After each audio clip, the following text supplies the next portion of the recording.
नमस्कार दोस्तों, आप सभी का जीएस कैंपस पर बहुत बहुत स्वागत है। मेरा नाम नूर आलम। आज के इस सेशन में हम लोग बात करेंगे एक बहुत ही शानदार, जानदार, धुआंधार टॉपिक की, जिस टॉपिक का नाम है इंडियन मानसून। और ये जो इंडियन मानसून है, एक आपके बहुत ही इंपॉर्टेंट टॉपिक में इसको काउंट किया जाता है, क्योंकि अगर आप यूपीएससी से यानी यूपी ट्रिपल एससी से लेके यूपीएससी तक का एग्जाम दें, यानी प्री से लेके मेंस तक दें, और अगर ये मोटे तौर पर ये कहें कि आप द्वारपाल से लेके राज्यपाल तक का एग्जाम दें, तो आपको इससे जो है आप पीछा नहीं छुड़ा सकते। खास तौर से सिविल सर्विस में जहां पर ज्योग्राफी का रोल है, तो वहां का ये सबसे कह सकते पसंदीदा और सबसे कह सकते इंपॉर्टेंट टॉपिक है, खासतौर से मेंस के पॉइंट ऑफ व्यू से। तो हमने ये सोचा कि आखिर इस मानसून को हम लोग बिल्कुल एकदम सिंपल वे में इसका एनालिसिस किया जाए। तो आखिर ये क्या है मानसून, कब आता है, क्यों आता है, इसको कौन कौन सी चीजें इसको प्रभावित करती हैं, इन तमाम चीजों को यहां पर बताने की कोशिश की गई है। तो एक बात और बता दें कि अगर हम लोग मानसून की बात करेंगे तो मानसून पर ढेर सारी अलग अलग थ्योरी हैं, अलग अलग स्कॉलर्स की, लेकिन हम लोग यहां पर एक कोशिश ये करेंगे कि आपको इसका एक पूरा होल डायमेंशन समझाने की कोशिश करेंगे। तो आइए देखते हैं कि आखिर ये मानसून है क्या। तो सबसे पहले यहां पर एक चीज जान लें कि जो आए दिन हम लोग मानसून मानसून बोलते हैं, तो यहां तक कि आप किसी रूरल एरिया में चले जाइए, वहां का एक किसान, एक फार्मर सवेरे पता लगा खेत में बैठा, बादल देख रहा है, खोपड़ी खुजला रहा है कि हाँ मानसून लग रहा लेट आएगा। यानी अगर वो बरसात के समय खासतौर से जून में अगर आसमान में बादल नहीं दिखाई देंगे तो बड़ा मायूस होता है, निराश होता है, डिप्रेस होता है, वो सोचता है लग रहा है बरसात जो है लेट होगी। तो यहां तक कि कहने का मतलब हमारा सिर्फ इतना है कि ये शब्द मानसून उस गांव में जो किसान है वहां से लेके और एक टॉप लेवल पर बैठे हुए जो आपके मौसम विज्ञान से जुड़े हुए लोग हैं, ये दोनों लोग समझते हैं। ठीक, तो हाँ आइए तो देखते हैं कि आखिर ये मौसम है, मानसून है क्या।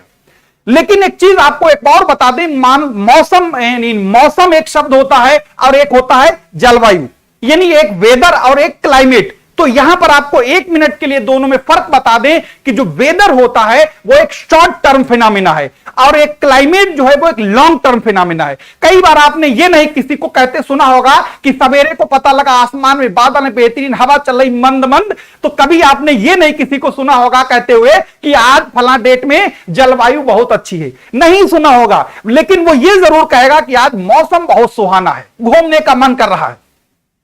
तो कहने का मतलब जो मौसम और क्लाइमेट, जिसे हम लोग वेदर और क्लाइमेट, एक वेदर का मतलब शॉर्ट टर्म फिनोमिना और जो क्लाइमेट होती है वो एक लॉन्ग टर्म फिनोमिना होता है। खैर ये हमारा टॉपिक नहीं, टॉपिक हमारा मानसून है।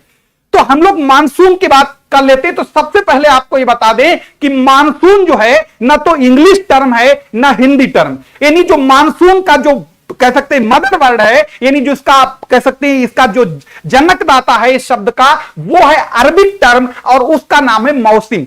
यानी कि मानसून जो है वो अरबी भाषा के मौसम शब्द से लिया गया है। यानी अगर आप इसे एक लाइन में ऐसे कहें तो ये कह सकते हैं कि monsoon is derived from Arabic word मौसम। तो आपको यह समझ में आ गया होगा कि मानसून जो है वो एक अरबिक वर्ड मौसम से बना हुआ है, जिसका मतलब होता है ऋतु परिवर्तन। कहने का मतलब मानसून जो है वो एक अरबिक वर्ड है जिसका मतलब होता है ऋतु परिवर्तन, यानी कि हवाओं का ऋतु परिवर्तन, यानी हवाओं का सीजनल चेंज। अगर इसी को हम लोग अगर अंग्रेजी फॉर्म में देखें तो अंग्रेजी फॉर्म में यह कह सकते हैं कि the seasonal change of wind is called monsoon. तो उम्मीद है कि यहां तक आपको यह बात समझ में आ गई होगी। अब हम लोग बात करते हैं, दो टर्म आपके ऐसे हैं जो आपको बराबर पूछे जाते हैं और बराबर मिलते हैं, और ये चाहे आपकी थ्योरी कोई भी हो, चाहे जितनी भी आपको यहां पर ये चार कॉन्सेप्ट लिखे हुए हैं, किसी भी कॉन्सेप्ट में जाएंगे तो ये आपके दो तीन टर्म ऐसे हैं जो आपको मिलेंगे। और खास तौर से ये ध्यान रखना, पूरी की पूरी क्लाइमेटोलॉजी में ये आपको लगातार मिलेंगे। यानी अगर हम ये कह दें कि ये पूरी क्लाइमेटोलॉजी दो तीन शब्दों पर टिकी हुई है, अगर आप ये समझ गए तो आप पूरी बात समझ में आ जाएगी, तो कोई गलत नहीं होगा। तो आइए देखते हैं कि आखिर वो कौन से टर्म हैं। तो सबसे पहले अगर हम लोग यहां पर बात करें, एक शब्द आता है जिसे हम लोग कहते हैं तापमान। यानी कि इसकी हम लोग अगर बात करें तो ये आपका हो गया टेम्परेचर। दूसरा ये टर्म होता है आपका वायु दाब, यानी जिसे हम लोग कहेंगे एयर प्रेशर।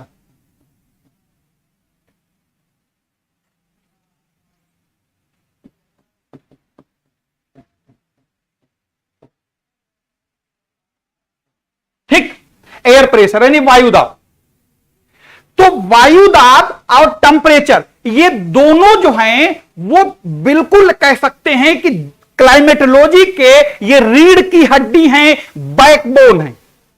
आखिर क्या है इन दोनों में इतना अहम, तो आइए देखते हैं। तो आप ये समझ लीजिए कि अगर किसी भी एरिया का टेम्परेचर अगर राइज करता है, तो अगर टेम्परेचर राइज करेगा तो इसका मतलब यह हुआ कि उस एरिया का प्रेशर जो है वो तुरंत डिक्रीज कर जाएगा, यानी घट जाएगा। कहने का मतलब इतना है कि टेम्परेचर और प्रेशर में बिल्कुल चोर और सिपाही जैसा हाल होता है कि एक साथ दोनों नहीं होंगे। पता लगा चोर भी है सिपाही भी, ऐसा कैसे हो जाएगा?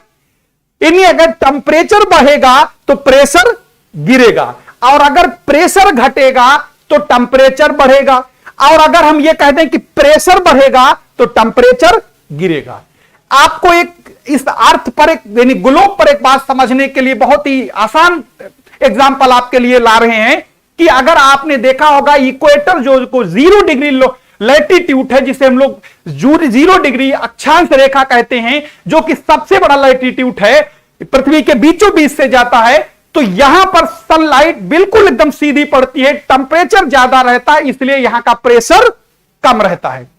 इसके अपोजिट अगर हम लोग पोल नॉर्थ पोल या साउथ पोल पे चले जाएं, वहां पर प्रेशर जो है बहुत ज्यादा है, लेकिन टेम्परेचर 0/लुल सन्नाटा, यानी टेम्परेचर कम है, कम नहीं बल्कि माइनस में रहता है। तो टेम्परेचर कम प्रेशर ज्यादा, प्रेशर कम टेम्परेचर ज्यादा, यानी उल्टा काम करेगा। टेम्परेचर ज्यादा तो प्रेशर कम, प्रेशर ज्यादा तो टेम्परेचर कम। बात समझ में आ गई, क्लियर हो गई होगी। अब यहां पर एक चीज तो आपने बिल्कुल एकदम क्लियर हो गई होगी कि टेम्परेचर और इसका रिलेशन क्या है। अब अच्छा ये बात सोच रहे होंगे कि आखिर ये टेम्परेचर लो हो क्यों जाता है। कई बार आपने ये दिमाग में आया होगा कि आखिर ये प्रेशर लो क्यों हो जाता है, यानी अगर मान लिया टेम्परेचर बढ़ा है तो प्रेशर क्यों लो हो जाता है। उसके कारण यह है कि अगर हम लोग यहां पर देखें इस पूरे सिस्टम को, तो आपको बहुत ही आसानी से समझ में आ सकता है। जैसे मान लो ये कोई एक एरिया है, यहां का टेम्परेचर, अगर टेम्परेचर यहां का ज्यादा है, यानी ये सनलाइट सन निकाल दो सूरज, यहां का जब टेम्परेचर बच्चा बढ़ेगा तो टेम्परेचर बढ़ेगा, तो इसका मतलब इस एरिया की जो एयर है, वायु है, वो गर्म होगी, और वायु जब गर्म होती है तो वो हल्की होती है, और हल्की कोई भी चीज होगी तो वो ऊपर उठ जाएगी, और जब ये ऊपर उठ जाएगी तो ये एरिया पूरा खाली हो जाएगा, तो ये हो जाएगा लो प्रेशर हो जाएगा, और इस एरिया को भरने के लिए चारों तरफ से हवाएं दौड़ पड़ेंगी। बात समझ में आ गई। इसीलिए कई बार आपने गांव देहात में ये कहते हुए सुना होगा कि खास तौर से जब कभी खेतों में या कहीं गन्ने के खेत में या गेहूं में आग लग जाए तो लोग कहते हैं, बूढ़े बाड़े लोग, कि ले लो, आग लगते ही हवा को चलने को रह गया। ये वो नहीं जानते हैं, थ्योरी ये कहती है कि अगर किसी खेत में आग लगी है तो उस खेत में आग लगने की वजह से उस खेत की जो एयर है वो गर्म हो जाएगी, और गर्म हवा हल्की होती है, और हल्की हवा होगी तो ऊपर उड़ जाएगी, तो इसका मतलब वो एरिया की जो है हवा खाली हो गई, इसलिए चारों तरफ से हवाएं उस खाली प्लेस को भरने के लिए दौड़ेंगी, इसीलिए आपको लगेगा कि हवा चलने लगी। और जब आग के साथ हवा चले तो आग जो है शेर का सवा शेर हो जाती है।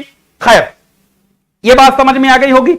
इसका मतलब यह समझ लीजिए कि जैसे अगर हम लोग अपने जिंदगी में यानी प्रैक्टिकली इस चीज को देखें, जब जेब में पैसा हो तो गर्मी आती है, और जब गर्मी आएगी तो घर में कोई नहीं रुकेगा, भागे भागे घूमेगा, ये खरीद लो, वो खरीद लो, ये खरीद लो। और जेब में जब पैसा ना है तो ठंडे घर में पड़े चुपचाप।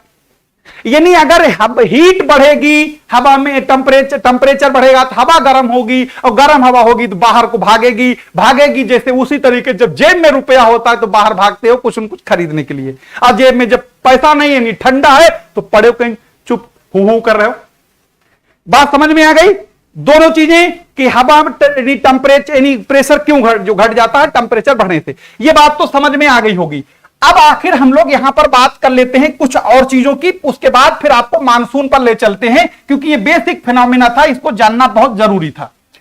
यहां पर हम लोग मानसून की जो कई सारी थ्योरियां हैं जिनको अगर आप डिस्कस करें तो बहुत यानी कई घंटे की क्लास हो जाएगी, क्योंकि ये हमारा मकसद नहीं, हमारा मकसद आपको एक मानसून पर ओवरव्यू देना, ताकि हर एक बिल्कुल मामूली यानी हर आदमी इसको समझने के लिए समझ सके या समझने के लिए मजबूर हो सके। तो आइए, उसमें एक थ्योरी है जिस थ्योरी का नाम है थर्मल थ्योरी, यानी मानसून की जो सबसे पहली और कह सकते हैं बेसिक थ्योरी है, उसी को नाम थर्मल थ्योरी नाम दिया जाता है। इसी को क्लासिकल थ्योरी भी कहते हैं, क्योंकि सबसे पहले ये थी, जैसे कहते हैं ना क्लासिकल म्यूजिक, ठीक है, तो क्लासिकल थ्योरी भी कहते हैं। ये एक नाम आपने सुना होगा, एडमंड जो है हैली ने इस सिद्धांत को दिया था। कब दिया था? 1686 में, ठीक, ये थ्योरी उन्होंने दी थी। अगर हम उस थ्योरी की बात करें तो वो थ्योरी ये कहती कि according to this theory temperature is the main reason of the origin of monsoon, यानी कि इनका कहना यह थ्योरी का है कि टेम्परेचर ही मानसून की उत्पत्ति के लिए रिस्पॉन्सिबल है, जिम्मेदार है। तो आइए देखते हैं कि आखिर इसके बाद एक ये पूरा मैकेनिज्म बनता कैसे है। तो यहां पर आपको बता दें कि जैसे आपने एक ये डायग्राम देख रहे होंगे, यहां पर आपको दिखाई दे रहा होगा, जैसे ये देखो दिख रहा होगा, आपने ये देख रहे होंगे, ये इक्वेटर वाला एरिया है, और यहां पर आपने देखा होगा लिखा होगा इंटर ट्रॉपिकल कन्वर्जन जोन, जिसे ITCZ के नाम से जानते हैं, इंटर ट्रॉपिकल कन्वर्जन जोन कहते हैं इसे। ये उसके बाद में ये आपने देखा होगा, ये 30 डिग्री लिखा हुआ है, बल्कि 30 से 35 होता है, इसी को सब ट्रॉपिकल हाई प्रेशर बेल्ट कहते हैं, यह वाले को, और इसी एरिया को हार्श लैटिट्यूड भी कहते हैं। वो हम लोगों का टॉपिक नहीं है, ये आपका 60 to 65 है, और ये आपका 90 है। इसी तरीके से आप यहां चले जाएं 30 to 35, यहां चले जाएं 60 to 65, और ये 90। यहां पर आप देखेंगे तो ये विंड जो ये फ्लो कर रही हैं, इनको कहते हैं ट्रेड विंड, और ये इधर बह रही, इनको भी कहते हैं ट्रेड विंड। हम लोगों को सिर्फ पूरा ये विंड नहीं पढ़नी है, आपको सिर्फ ये बात समझानी थी कि आखिर ये ट्रेड विंड का यहां पर आखिर जरूरत क्या पड़ी। ट्रेड विंड का मतलब पुराने जमाने में जब जहाजों में इंजन नहीं हुआ करते थे, तो ये जलयान जो है यानी शिप जो है वो एक जगह से दूसरी जगह पर यानी इसको क्या करते थे, ये विंड को एज ए एनर्जी यूज करते थे। जैसे बड़ा सा तरपाल लगा दिया, पाल लगा दिया, जब हवा उससे टकराएगी तो अपने आप वो आगे बढ़ जाएगा। उस जमाने में ये जो व्यापारी वर्ग था ये इसका इस्तेमाल करते थे, तब से लेकर इसे व्यापारिक विंड या ट्रेड विंड के नाम से जाना जाने लगा। ये आपकी सदर्न हेमिस्फीयर की ट्रेड विंड है, ये नदर्न हेमिस्फीयर की ट्रेड विंड है, यानी उत्तरी गोलार्ध की व्यापारिक पवने और दक्षिणी गोलार्ध की व्यापारिक पवने। ठीक है, दोनों गोलार्ध की व्यापारिक पवने अगर यहां पर आप देख पा रहे होंगे, इस वाले एरिया में आखिर इसे हम लोग ये वाला जो एरिया है यहां पर दोनों आके टकराती हैं। ठीक वैसे ही आपने देखा होगा, जैसे ये टकराएंगी क्या होंगी, ऊपर उठ जाएंगी, ऊपर उठने पर क्या होगा, हल्की होंगी, यानी ऊपर उठेंगी तो फैलेंगी यानी दोनों तरफ से आई, क्योंकि ये ट्रॉपिकल रीजन में आ रही, गर्म होंगी। जब ये टकराएंगी तो ऊपर उठेंगी, फैलेंगी, भारी होंगी तो फिर से नीचे उतरेंगी, तो ये बन गया सर्किल। ठीक वैसे आपने देखा होगा किसी पुरानी पिक्चर में, पता लगा एक उधर से कार से आ रहा है, एक जीप से उधर से आ रहा है, पता लगा दोनों जो है, पता लगा आपने देखा होगा सनम बेवफा में एक पता लगा एक जुबैर खान और एक शौकत खान आ रहे हैं, दोनों जीपें आपस में टकराई। हालांकि उसमें ऐसा नहीं होता, कई बार जीप ऐसे टकराई, खड़ी हो गई और फिर जीप के नीचे भीषुम चल रहा है। तो ये उसी तरीके के हवाएं दोनों गोलार्ध से आती हैं और फोर्स से आती हैं और टकराएंगी, ऊपर उठेंगी, ऊपर उठने के बाद ठंडी होगी, भारी होंगी तो फिर से नीचे आएंगी, तो बन गया सर्किल। इसीलिए आपने सुना होगा यहां पर एक Hadley cell, Ferrel cell, polar cell, लेकिन हमारा ये टॉपिक नहीं है हेडली सेल बताना, हमारा बताना कुछ दूसरा मकसद था। तो ये बात उम्मीद है ये समझ में आ गई होगी ट्रेड विंड के। और एक बात और समझ लीजिए कि यही आगे जाके ये आपने सुना होगा एक फेरल लॉ ये कहता है कि जैसे ही जो है ये सदर्न हेमिस्फीयर की जो ट्रेड विंड है, जैसे ये इसको इक्वेटर को पार करती तो राइट मुड़ जाती हैं, ये आपको आगे चल के अभी दिखेगा मानसून वाले एरिया में।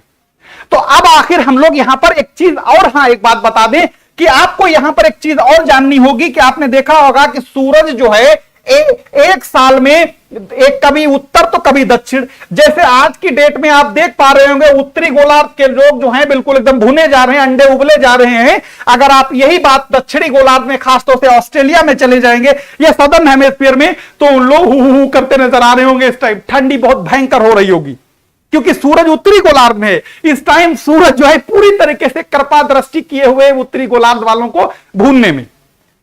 अब क्या दक्षिणी गोलार्ध में सनलाइट तिरछी पड़ रही, इसका मतलब वहां टेंपरेचर कम होगा, उत्तरी गोलार्ध में टेंपरेचर ज्यादा है।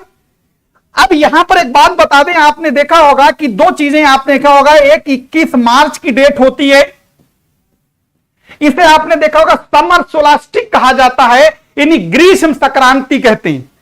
अब यहां पर यह होता है सूरज जो है वो उत्तर की ओर प्रस्थान करता है, डिपार्चर। और एक आपने 23 सितंबर की डेट सुनी होगी जब सूरज जो है वो सदर्न हेमिस्फीयर की तरफ डिपार्चर करता है, यानी एक तारीख वो है जब सूरज 23 सितंबर के बाद दक्षिण गोलार्ध की ओर चला जाता है, और एक कंडीशन वो है जो 21 मार्च के बाद सूरज उत्तरी गोलार्ध में चला आता है। तो उम्मीद करते हैं ये सारी बेसिक चीजें क्लियर हो गई होंगी। अब हम लोग आखिर आके आते हैं कि ये बहुत आसान रहेगा ये सारी चीजों को समझने में। तो आइए देखते हैं। यहां पर अभी जैसे हमने आपको एक बात बताई थी कि ITCZ का कॉन्सेप्ट बताया था। हमने ये कहा था कि सूरज की किरणें इक्वेटर पर लंबवत पड़ती हैं, वर्टिकल पड़ती, सीधी पड़ती हैं, जिसके वजह से वहां का टेंपरेचर बहुत ज्यादा रहता है। और उसी एरिया में आके दोनों गोलार्ध की ट्रेड विंड आपस में भिड़ती हैं, और अभी आपको पिछले स्लाइड में दिखाया भी था। लेकिन अब होता क्या है, सूरज जब अगर ये तो कंडीशन तब होगी जब ये बिल्कुल एकदम बीच में रहे, लेकिन सूरज जैसे ही उत्तरी गोलार्ध में जाता है तो जो ITCZ जो 0 डिग्री के 5 उत्तर 5 दक्षिण यानी 5 डिग्री नॉर्थ लेटीट्यूड और 5 डिग्री साउथ लेटीट्यूड के बीच में जो एरिया होता है ITCZ इंटरट्रॉपिकल कन्वर्जन जोन, ये सूरज के उत्तरायण और दक्षिणायन यानी सूरज के अप और डाउन होने के साथ साथ ऊपर नीचे बढ़ता है। यानी एक तरीके से जो ITCZ है ये वो गड्ढा है जो चारों तरफ से हवाओं को अट्रैक्ट करता है, आओ मिलो आके हमारे पास दोनों तुम। तो यानी कि सूरज के उत्तरायण और दक्षिणायन होने के साथ साथ ये ITCZ भी ऊपर नीचे फ्लक्चुएट करता है। इस टाइम गर्मी के सीजन जैसे ये इक्वेटर है, तो जब सूरज उत्तरी गोलार्ध में आता है तो ITCZ देख रहे होंगे रेड वाली लाइन, ये उत्तरी गोलार्ध में यहां तक पहुंच जाता है। इसी तरीके जब सूरज दक्षिणी गोलार्ध में जाता है ITCZ भी दक्षिण की ओर खिसक जाता है। यानी ITCZ को एक बार फिर से समझ लीजिए कि ITCZ मतलब वो एरिया जहां पर दोनों गोलार्धों की यानी बोथ हेमिस्फीयर की जो ट्रेड विंड है वो आपस में यहां पर कन्वर्ज होती, भिड़ती हैं, लड़ती हैं, टकराती हैं। ठीक है, अब देखो, अब यहां पर एक चीज समझ लो। अगर आपको मानसून को बिल्कुल बहुत ही सिंपल वे में समझना है तो आपको एक चीज समझ लो। आपने सुना होगा कि लैंड ब्रीज, सी ब्रीज। असल में अगर हम ये कहें कि लैंड ब्रीज और सी ब्रीज जो हैं वो एक समझ लो कि छोटा सा उसे समझ लो, यानी मानसून का इतना हिस्सा है, यही को ब्रॉड कर दो मानसून। ठीक है, ये आखिर हम लोग land breeze, sea breeze, valley breeze और माउंटेन ब्रीज बहुत सारे अलग अलग हैं, आगे चल के कभी चर्चा करेंगे इसके बारे में। तो आपको यहां पर उससे पहले एक चीज और बता दें कि आपको जैसे अभी हमने एक चीज बताने को भूल गए थे यहां पर, अगर आपको एक बात याद होगी कि एक यहां पर देखो, याद ये होगी कि आपने यहां पर जो प्रेशर और विंड की तो बात जान ही ली। अब यहां पर आपको हम एक बात और बता दें, उसके बाद फिर आप चलते। ये आपका वाटर यानी जल और एक आपका स्थल यानी कि लैंड। दोनों की खूबी में दोनों अंतर होता है। जो पानी होता है वो देर से गर्म होता है तो देर में ठंडा भी होगा। जो जमीन होती है वो जल्दी गर्म होती, जल्दी ठंडी भी हो जाती है। कहने का मतलब जिसे देर में गुस्सा आता है वो देर में शांत होता है, और जिसे जल्दी गुस्सा आ जाता है वो जल्दी ठंडा हो जाता है। तो पानी की खूबी ये होती, पानी देर में गर्म होगा, और जमीन की खूबी ये होती, वो जल्दी गर्म होगी और जल्दी ठंडी हो जाएगी। फॉर एग्जाम्पल, आप दोपहरी के समय में यानी सवेरे को, आज के दिनों में सवेरा हो, आप एक बाल्टी या एक टब पानी छत पर जाके रखा दें, और जब बज जाए 2 से 2:30 तब आप नंगे पैर जाके उस पानी को, वो बाल्टी या टब को उठा लाना, तो नहीं चल पाओगे। जब ऊपर पहुंचोगे तो इतनी गर्म छत हो चुकी होगी, आपके पैरों में छाले पड़ जाएंगे, नहीं चल पाओगे, लेकिन यही पैर अगर उस टब में, उस बाल्टी में डाल के खड़े हो जाओगे तो आपको बहुत आराम मिलेगी। इसका मतलब यह हुआ कि सूरज ने कोई भेदभाव नहीं किया, टेंपरेचर बाल्टी पर भी उतना पड़ा और टेंपरेचर उस छत के ऊपर भी उतना पड़ा, क्योंकि छत ऑलरेडी जल्दी गर्म हुई, क्योंकि जमीन की खूब, चाहे जमीन हो या छत, दोनों पर यह लागू होता है। छत पत्थर की होने की वजह से और जल्दी गर्म हो जाएगी, तो आप पानी में डाल के पैर खड़े होंगे, आपको आराम मिलेगी। इसका मतलब यह साफ हुआ कि पानी देर में गर्म होता है और जमीन जल्दी। अब इसका सीन को उल्टा कर लो, रात में जैसे सूरज ढल गया, 2-3 घंटे बीतने दो, 9-10 बजे के बाद पूरी तरीके से छत ठंडी हो जाती, लोग चटाई बिछा के सो जाते। अगर छत गर्म रहती तो पता लगा रात भर तो उनकी रेडियोथेरेपी हो रही नीचे से, नहीं होता ना। लेकिन आप रात में उसी बाल्टी के पानी को देखेंगे, छत तो ठंडी हो गई लेकिन पानी फिर भी गर्म दिखाई देगा, हल्का गर्म दिखाई देगा। तो यह उम्मीद है बात समझ में आई होगी, क्योंकि बेसिक चीजें थी। आगे अब हम लोग बात कर लेते हैं यहां पर, देखो अब यहां पर जो तो आईटी सीजेड भी जान लिया। अब एक बात और बता दें आपको कि हवा जो है तब तक नहीं चलेगी जब तक कि प्रेशर डिफरेंस नहीं होगा। अब प्रेशर डिफरेंस कौन क्रिएट करता है? सूरज महादेव। यानी टेंपरेचर जो है फ्लक्चुएट किया तो प्रेशर फ्लक्चुएट करेगा, और प्रेशर फ्लक्चुएट करेगा तो हवा बहना शुरू हो जाएगी। यानी ठीक उसी तरीके से जैसे नदी को बहने के लिए, यानी पानी को बहने के लिए ढाल में अंतर जरूरी है, उसी तरीके से हवा को चलने के लिए प्रेशर डिफरेंस जरूरी है। आपको यहां पर ध्यान रखना है कि अगर किसी भी नदी की ढाल में जितना ज्यादा, यानी अगर स्लोप ज्यादा होगा, पानी का फ्लो उतना ज्यादा होगा, अगर इसी तरीके से प्रेशर डिफरेंस ज्यादा होगा तो हवा का बहाव भी उतना तेज होगा। और कई बार आपने देखा होगा टॉर्नेडो जैसी सिचुएशन अगर बन जाए, इतना ज्यादा प्रेशर डिफरेंस हो जाए जो कुछ सब साफ चौपट, सब साफ, कुछ बचने नहीं। तो इसी तरीके से हवा को चलने के लिए प्रेशर डिफरेंस जरूरी है। अब हम लोग यहां पर आते हैं, इस डायग्राम को जरा गौर से देखो, इस डायग्राम को देखो, इसको देखो पहले। अब आप देख पा रहे होंगे कि यहां पर एक इंडिया का मैप बना हुआ है। अब इस मैप को अगर हम लोग देखें, यानी अगर हम इस छोटे से यहां पर अगर हम आपको एक मैप यहां से अलग बना के दिखा दें, फिर आपको यहां पर देखते हैं। देखो इस वाले सिस्टम को थोड़ा सा हम मैप बना ही लेते हैं अपने आप ही, फिर इसी को आगे आगे बढ़ाते हैं, आपको दिखा देंगे। स्लाइड बहुत सारी लगी है, लेकिन मैनुअल जो तरीका होता है वो हमें लगता है उससे अच्छा कोई चीज है ही नहीं।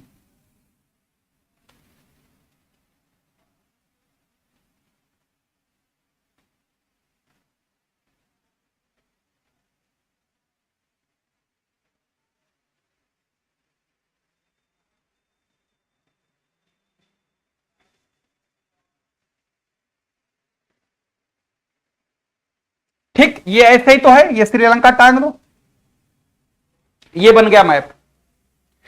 अब आपको ये पता है कि ये जो एरिया है ये पूरा का पूरा थार क्षेत्र है, थार डेजर्ट है, और ये पूरा हिमालय रीजन है, ये वाला, ये पश्चिमी घाट है, और ये पूरा का पूरा गंगा का मैदान है, ये पठारी क्षेत्र है, और ये आपकी इक्वेटर है यहां पर। ये बात तो आपको मैनुअली समझ में आ गई। अब इसी डायग्राम को हम लोग वहां पर चलते हैं जहां पर अभी हमने आपको यहां ये वाले को, इसमें बताना आपको ये है कि ये जो डायग्राम आप देख पा रहे हैं ये पूरा का पूरा एक स्लाइड है। इसमें अगर हम लोग देखें तो यहां जैसे अभी हमने आपको एक डायग्राम बनाया था छोटा सा इंडिया का, और उसमें यहां पर बताने की ये कोशिश की थी कि आखिर ये जो बना हुआ है इसी को अगर हम यहां पर छोटा सा बना दें, जैसे ये बना हुआ, तो ये आप यहां से देखेंगे तो ये आपकी इक्वेटर जा रही है इसके नीचे से। अब इक्वेटर के बारे में अभी हमने आपको बताया था, इक्वेटर पर आपको 21 मार्च का दिन का मतलब सूरज इक्वेटर को पार करके नॉर्दर्न हेमिस्फीयर में एंट्री करता है, और सूरज 23 सितंबर को पार करके सदर्न हेमिस्फीयर में एंट्री करता है। जब ये 21 मार्च को सूरज उत्तरी गोलार्ध में एंट्री करता है तो इसको कहते हैं समर सोलास्टिक कहते हैं। इन्हीं 21 मार्च और 23 सितंबर के ही तो वो दिन हैं जो पूरी दुनिया में दिन और रात भी बराबर होते। लेकिन सूरज जैसे ही 21 मार्च को पार करके उत्तरी गोलार्ध में आएगा, उत्तरी गोलार्ध में आएगा तो बच्चा यहां पर ध्यान रखना, सूरज का धूप जो है इस जमीन पर भी पड़ेगी और पानी पर भी पड़ेगी। अब पानी पर पड़ने का मतलब भारत के एक तरफ अरेबियन सी है और एक तरफ इंडियन बे ऑफ बंगाल है, क्योंकि भारत की जो पेनिनसुलर पोजीशन है यानी प्रायद्वीपीय स्थिति है, दो भागों में विभाजित कर देती। एक तरफ इंडियन ओशन का बे ऑफ बंगाल और एक तरफ इंडियन ओशन का अरेबियन सी और सदर में पूरा इंडियन ओशन।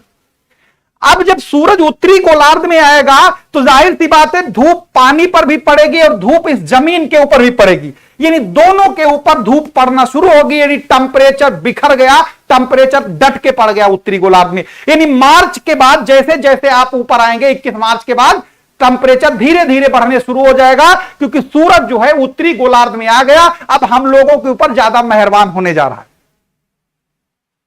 अब जैसे जैसे सूरज उत्तरी गोलार्ध यानी नदर्न हेमिस्फीयर में आएगा तो टेंपरेचर नदर्न हेमिस्फीयर का बढ़ेगा, और नदर्न हेमिस्फीयर का टेंपरेचर बढ़ेगा तो बताया था कि नदर्न हेमिस्फीयर का जब टेंपरेचर बढ़ेगा तो बच्चा नदर्न हेमिस्फीयर का प्रेशर गिरने शुरू हो जाएगा, घटना शुरू हो जाएगा। अब जब नदर्न हेमिस्फीयर का टेंपरेचर बढ़ने की वजह से प्रेशर गिरना शुरू हो जाएगा, इसके अपोजिट चले जाएं सदर्न हेमिस्फीयर में टेंपरेचर गिरने लगेगा तो प्रेशर बढ़ने लगेगा। तो अब क्या होगा कि जैसे अभी बताया था जो सदर्न हेमिस्फीयर की ट्रेड विंड हैं वो ज्यादा पावरफुल हो जाएंगी और वो ज्यादा शक्तिशाली हो जाएंगी, और वो ट्रेड विंड जैसा आपको बताया था ITCZ वाले में दोनों टकरा रही थी, क्योंकि ये इक्वेटर के आसपास का एरिया था।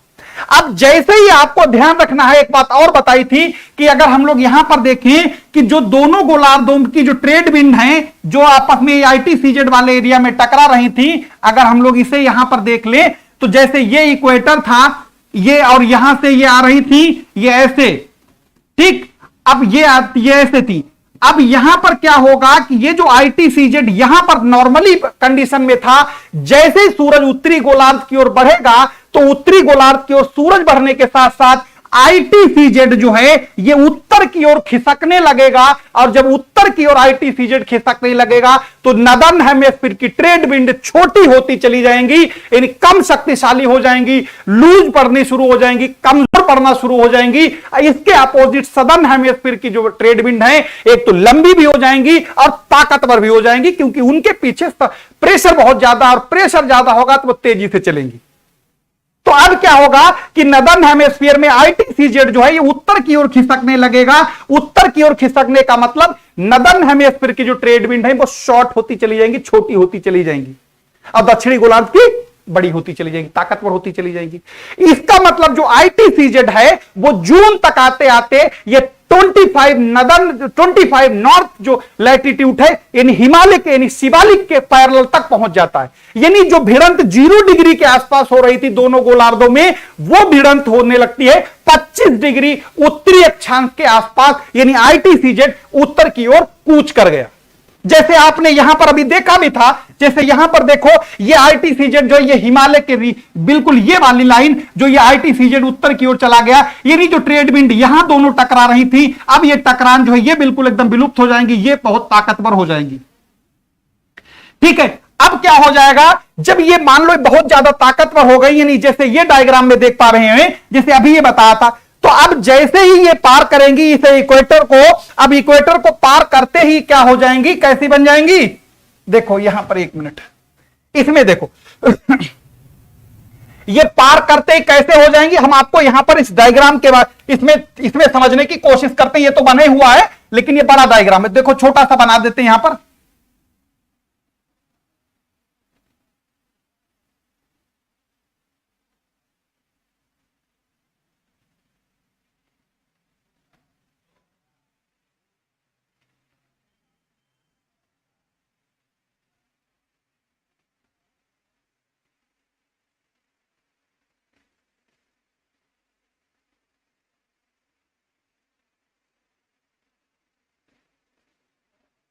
ये देखो ये इक्वेटर बना दिया।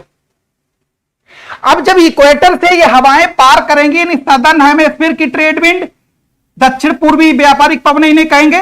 अब ये जो व्यापारिक पवनें हैं ये पार करेंगी, और जैसे हमने शुरू में बताया था कि फेरल लॉ ये कहता है यानी पृथ्वी के रोटेशन के कारण ये तुरंत दाहिनी ओर घूम जाएंगी, यानी राइट मुड़ जाएंगी, और राइट मुड़ते ही तो ये क्या हो जाएंगी, ऐसे जरा देखो बच्चा,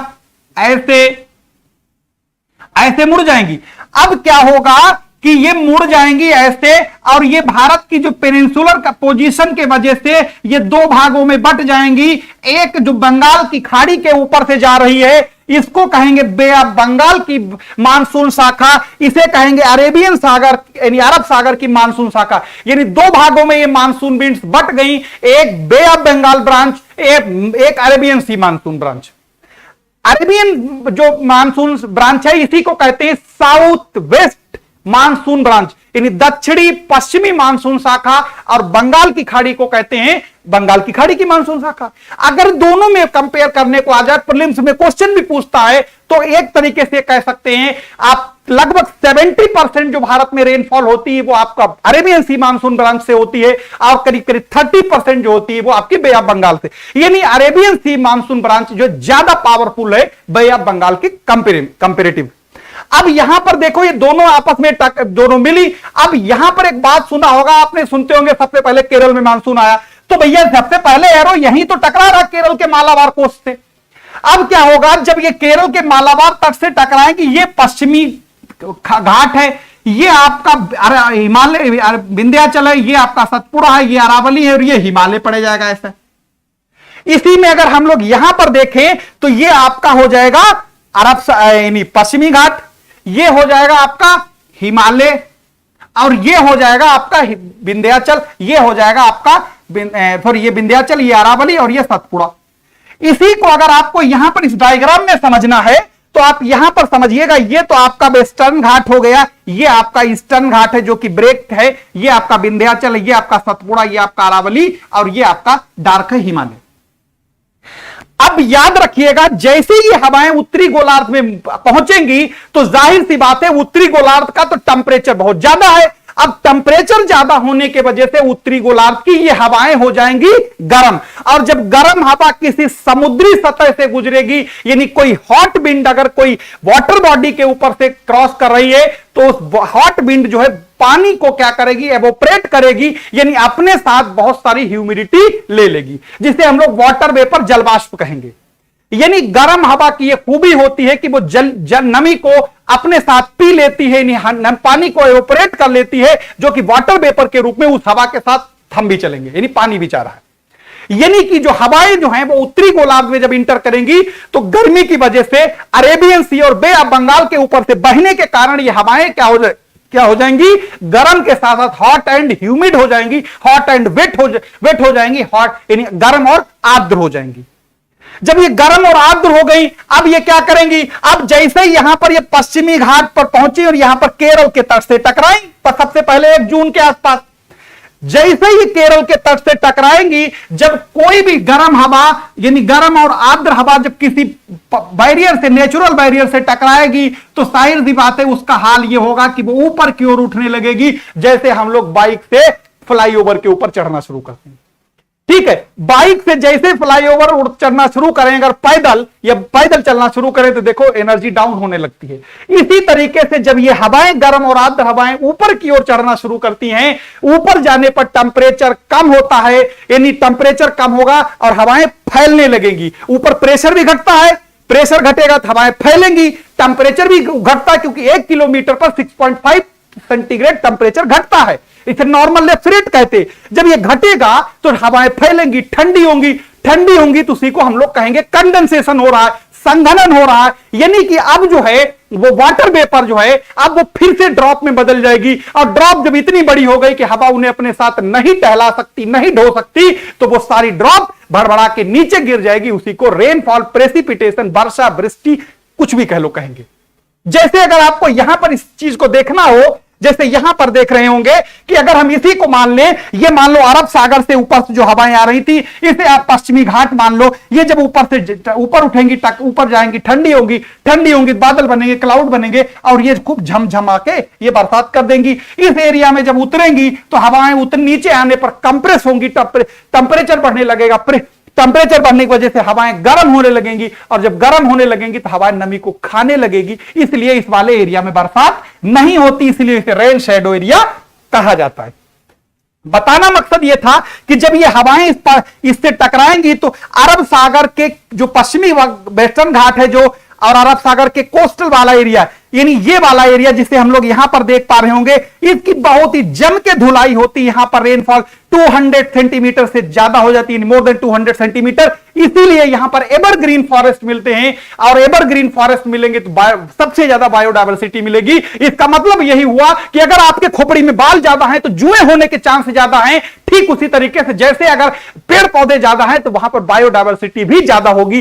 दुनिया की सबसे ज्यादा बायोडायवर्सिटी इसीलिए एवरग्रीन फॉरेस्ट में मिलती, और इन्हीं को ब्राजील में पृथ्वी का फेफड़ा भी कहते हैं। खैर आगे चलते, तो अब जब यहां से ये हवाएं टकराएंगी तो यहां खूब जम के धुलाई करेंगी, लेकिन बच्चा जब इधर उतरेंगी तो इनके पास क्या होगा, ये सोखते को जैसे निचोड़ दो। अब जब पानी रहेगा ना सोखते में, क्या करोगे, जब इधर आई पहली बात तो ये नमी अपनी गिरा चुकी तो इसका मतलब यहां पर वो सूखी भी हो गई, तो इसलिए इस एरिया में बरसात ना कराती ज्यादा, इसीलिए इस एरिया को हम रेन शैडो एरिया कहते हैं। अब क्या होगा, जब ये मानसून विंड्स एक तो इधर के ऊपर से निकल गई, यानी बे ऑफ बंगाल के ऊपर से, जैसे यहां पर आप देख पा रहे होंगे इस वाले में, देखो अब इसी डायग्राम को हम यहां पर अगर हम एक बार फिर से देखें इसी में, क्योंकि वहां पर बने हुए थे, माउंटेन बने थे, इसलिए वो वाला डायग्राम लाए। अब यहां पर क्या होगा, जैसे आप देख पा रहे हो ये केरल से टकराए, ये पश्चिमी घाट था जिसके बारे में अभी जिक्र किया, ये विंध्याचल है, ये सतपुड़ा है, ये अरावली है, और ये हिमालय है, और ये आपका ईस्टर्न घाट था। ठीक, तो यहां पर खूब डट के बरसात होगी, बहुत हैवी रेनफॉल होगी यहां पर। ठीक है, ये वाला एरिया में, और यहीं पर अभी बताते एवरग्रीन फॉरेस्ट मिलेंगे।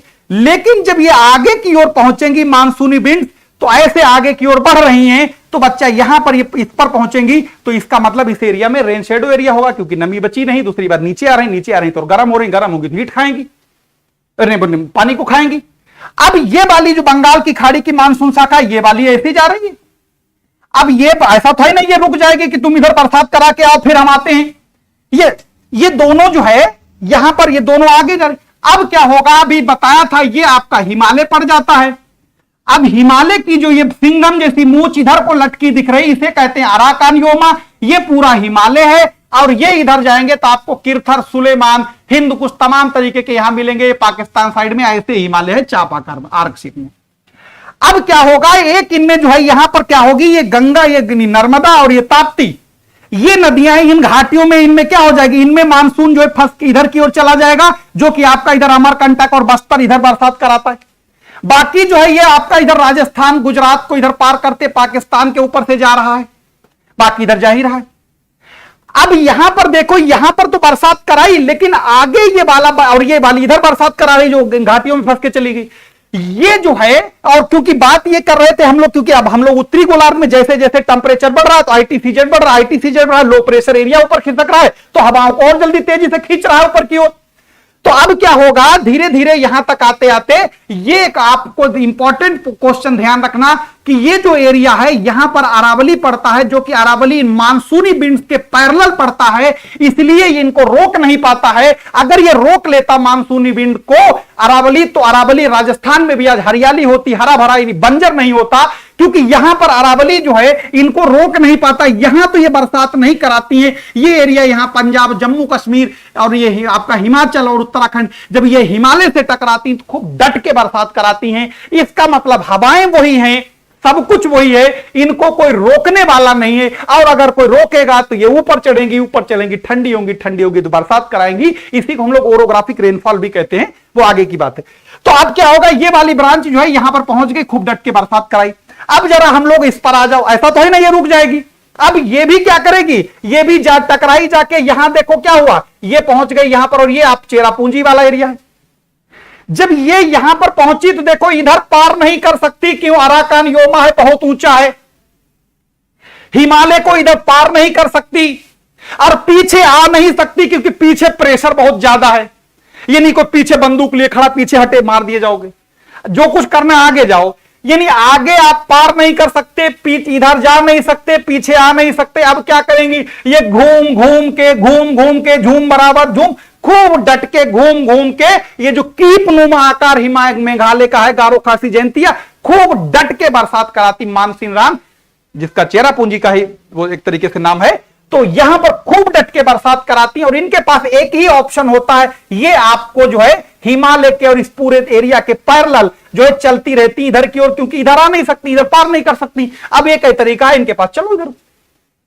ये अब क्या होगा, जैसे जैसे आप सागर से दूर जा रही तो बरसात कराती जा रही, नमी कम होती चली जा रही। इसलिए ध्यान रखना, कलकत्ता में ज्यादा बरसात, पटना में उससे कम बरसात, बनारस में उससे कम बरसात, लखनऊ में उससे कम बरसात, दिल्ली में उससे कम बरसात। यानी जैसे जैसे ये जा रही, इनमें नमी कम होती चली जा रही और बरसात की मात्रा भी घटती चली जाएगी। ये दोनों विंड्स जाके पंजाब में जाके आपस में मिल गई। बेहतरीन सवाल प्रीलिम्स में पूछा जाता है कि दोनों मानसूनी विंड्स जो हैं बे ऑफ बंगाल और अरेबियन सी ब्रांच आपस में मिलती कहां, तो पंजाब में आके मिलती हैं। लेकिन ये जो मैकेनिज्म सारी इतनी हमने बताई, ये कब तक होगी, अब ये आपको एक अगले फिगर मैच में बताएंगे कि आखिर किस डेट में कहां कहां मानसून पहुंचता है। तो जरा देखते हैं, जो अभी हमने आपको ये बताया, तो ये तो आपको हमने पूरा बता दिया एक साथ, लेकिन अब यहां पर देख लो किस डेट में कब कब पहुंचता है।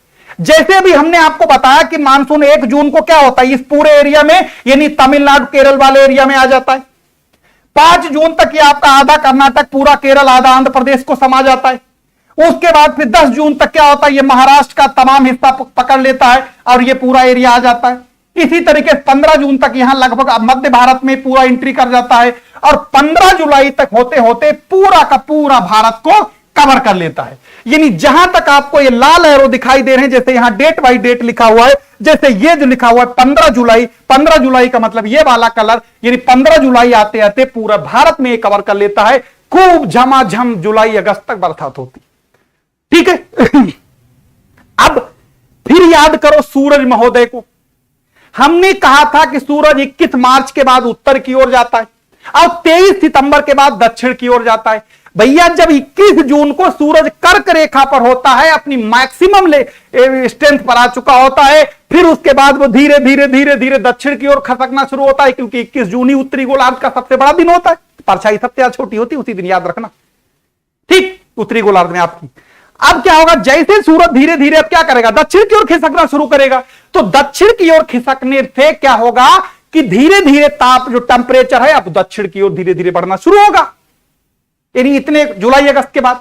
अब दक्षिण की ओर धीरे धीरे जब शिफ्ट करेगा, तो दक्षिण की ओर धीरे धीरे शिफ्ट करेगा, तो उत्तरी गोलार्ध का टेम्परेचर जो है धीरे धीरे बढ़ना शुरू हो जाएगा। यानी अब हवाएं और ज्यादा एक्टिव नहीं रहेंगी, क्योंकि टेम्परेचर अब जो है बढ़ने, अब गिरने लगा, इसका मतलब प्रेशर बढ़ने लगा। अब क्या होगा, धीरे धीरे ये कंडीशन ये आएगी कि जब सूरज जो आ जाएगा 23 सितंबर को भूमध्य रेखा पर, तो अब क्या हो जाएगा, जो उत्तरी गोलार्ध की जो हवाएं थी, यानी जो उत्तरी गोलार्ध में जो हवाएं थी जो उत्तर की ओर गई थी, यानी ये जो हवाएं उत्तर की ओर गई थी, यानी यहां पर हम 2 सीन बना दें आपको, ये वाला देखो,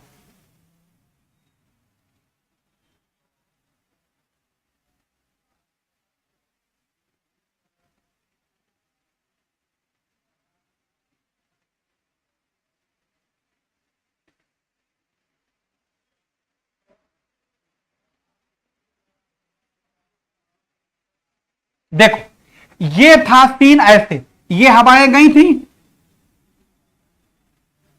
ये ऐसे थी, ये पश्चिमी घाट था, ये अरावली था यहां पर, ये ऐसे गई, ये हिमालय था, ये बंगाल की खाड़ी की शाखा थी ये, ठीक, ये गई, ये ऐसे घूमी, ये आके यहां पर पंजाब में मिली दोनों, ठीक, ये ऐसे अरब ये बना दो, अब नर्मदा विंध्याचल, वो नर्मदा ताप्ती वाली। तो अब क्या हुआ, एक तरफ तो ये हवाएं ऊपर चढ़ी, अब जब उत्तरी गोलार्ध का टेम्परेचर गिरने लगेगा, तो टेम्परेचर गिरने लगेगा तो प्रेशर बढ़ने लगेगा। अब ये हवाएं ऊपर की बजाय नीचे की ओर बहना शुरू हो जाएंगी। और शुरुआत में एक लाइन बताई थी, the seasonal change of wind is called monsoon. तो अब क्या होगा, उत्तरी गोलार्ध का जब प्रेशर बढ़ने लगेगा, तो अब हवाएं क्या करेंगी, उत्तर गोलार्ध से दक्षिणी गोलार्ध की ओर प्रस्थान करेंगी।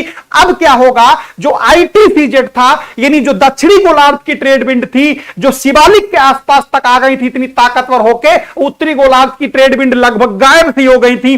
अब क्या करेगा, अब किलबाजी उत्तरी गोलार्ध की ट्रेड विंड की। अब कहेगा तुम पीछे भागो, हम आगे आ रहे हैं। अब उत्तरी गोलार्ध की ट्रेड विंड ज्यादा पावरफुल होने लगेंगी और यही क्या करेंगी, अब ये फिर इधर की ओर बहना शुरू करेंगी, यानी वापसी होने लगेंगी। इसी को रिट्रीटिंग मानसून कहते हैं, इसी को लौटता हुआ मानसून कहते हैं। अब ये लौटना शुरू करेंगी। तो बच्चा ध्यान से देखिएगा कि लौट रही, तो ये तो सब जमीन के ऊपर से लौट रही, जमीन के ऊपर लौटने की वजह से यहां पर जो है पानी तो मिला नहीं, तो इसलिए सूखी सूखी लौट आई। लेकिन ये जो ट्रेड विंड है ये बंगाल की खाड़ी के ऊपर से आ रही हैं, और बंगाल की खाड़ी के ऊपर से आ रही तो कुछ तो नमी पी होगी इन्होंने, और जो नमी पी होगी तो यहां पर तमिलनाडु का ये कोरोमंडल तट है, यहां पर जावेदी, शिबरा है, शेषाचल, तमाम तरीके की पहाड़ियां हैं। जब ये ट्रेड विंड यानी जो नमी जो बंगाल की खाड़ी के ऊपर से आ रही थी ये आके कोरोमंडल तट से टकराएंगी, और कोरोमंडल तट से टकराएंगी तो बरसात करा देंगी। इसीलिए कहते हैं कि भारत के किस कोस्ट पर लौटते हुए मानसून से बरसात होती है, रिट्रीटिंग मानसून रेनफॉल होती है, शीतकाल में बरसात होती है, नवंबर दिसंबर में बरसात होती है, उन सब का आंसर कोरोमंडल तट होता है। जैसे ये कोरोमंडल तट को पार करेंगी ये इक्वेटर पड़ा, इक्वेटर से फिर ये क्या पहुंच जाएंगी, लेफ्ट मुड़ जाती हैं। उत्तरी गोलार्ध में ट्रेड विंड राइट मुड़ती हैं, जबकि दक्षिणी गोलार्ध में ट्रेड विंड लेफ्ट मुड़ती हैं। दक्षिणी गोलार्ध में हवाएं एंटी क्लॉकवाइज चलती हैं, उत्तरी गोलार्ध में हवाएं क्लॉकवाइज चलती हैं। तो ये हुआ आपका एक मानसून का नॉर्मल प्रक्रिया, यानी कि मानसून का जैसे हमने शुरुआत में बताया था कि जो है कि ऋतु और मौसम यानी हवाओं का ऋतु परिवर्तन ही मानसून कहलाता है। तो ये पूरी एक सिंपल मैकेनिज्म थी, यानी हर आदमी को ये समझ में आ जाएगी। बाकी इसके लिए हमने बताया इसके 4 अलग अलग थ्योरी हैं, जो आपका जो थर्मल हीट थ्योरी, जिसकी हमने एक लगभग आपको एक झलक देखने को मिली होगी। ये पूरा का पूरा एक लंबा टॉपिक है, जैसे आपका जेट स्ट्रीम वाला कॉन्सेप्ट है, आपका एक डायनामिक थ्योरी है, तमाम तरीके के हैं। ठीक, उसमें आपका तिब्बतन पठार का रोल क्या है, जेट स्ट्रीम का रोल क्या है, तमाम तरीके के हैं, लेकिन वो बहुत बड़ा हो जाएगा और बहुत ज्यादा हो जाएगा। लेकिन आपको जो शुरुआत में हमने आपको कुछ चीजें बताई, जैसे टेम्परेचर, प्रेशर, ही आपका जो है वो बताया था, क्या बोलते हैं, टेम्परेचर प्रेशर के बाद में जल और थल में क्या रिलेशन होता है टेम्परेचर को लेके, ये सारा मैकेनिज्म हर जगह आपको एक सेम समान मिलेगा, बस सिर्फ नाम बदले मिलेंगे, कॉन्सेप्ट थोड़ा डिफरेंट लगेगा, लेकिन ये पूरा मैकेनिज्म सेम ऐसे मिलेगा। तो ये कोशिश थी ताकि आपको, जैसे यहां पर आप देख पा रहे होंगे, एक विंटर सीजन में देखो ये हवाएं ऊपर से नीचे, ऊपर से आ रही, लौट रही, और समर सीजन में ये हवाएं ऊपर की ओर चढ़ रही थी। इन्हीं के अल्टा पल्टी को ही तो मानसून कहा जाता है, शुरुआत में ही बताया था। तो ये जो है आपको एक मानसून का एक छोटा सा कह सकते हैं एक डेमो था, या जो भी कह लें आप, एक तरीके से आपको एक समझाने की कोशिश की, ताकि अगर आप इसे समझ गए तो समझ लीजिए फिर आगे की जो और कॉन्सेप्ट हैं वो आप उन्हें समझने में आपको कोई समस्या नहीं होगी, क्योंकि आपको यह पता हो चुका होगा कि टेम्परेचर बढ़ने से प्रेशर पर क्या फर्क पड़ता है, प्रेशर बढ़ने पर टेम्परेचर पर क्या फर्क पड़ता है, हीट यानी लैंड और वाटर में क्या रिलेशन पाया जाता है टेम्परेचर को लेके, यानी सूरज उत्तरी गोलार्ध में नदर्न हेमिस्फीयर में कब आता है, सदर्न हेमिस्फीयर में कब आता है, मानसून टर्म कहां से लिया गया, और इसीलिए और फिर ये मानसून क्लाइमेट क्या है, इन तमाम चीजों को समझने में आपको यह आसानी रहेगी। फिर मिलेंगे किसी नए वीडियो में। धन्यवाद।